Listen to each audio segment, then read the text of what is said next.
تعبت نفسيتك من كتر ما عم تشوفي ابنك وبنتك عم يسعلوا، واي دواء بتجيبي لهم اياه ما بينفع معاهم، مثل ما صار معي مع ابني لمدة شهر عمال يسعل وما نفعت معه.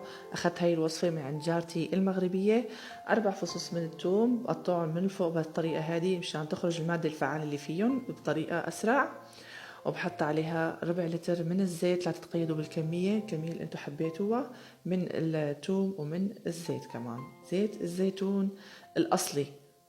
وبعدين بجيب أعواد من الروزماري أو الزعتر الأخضر وبحطه وبنقع لمدة ليلة كاملة أو أسبوع إذا كان إجراء احترازي مشان ما يصير معهم السعلة والزكام. وبتعطيه لبنتك وابنك إما مع الأكل أو معلقة الصبح صغيرة ومعلقة الصبح المساء وبالصحة.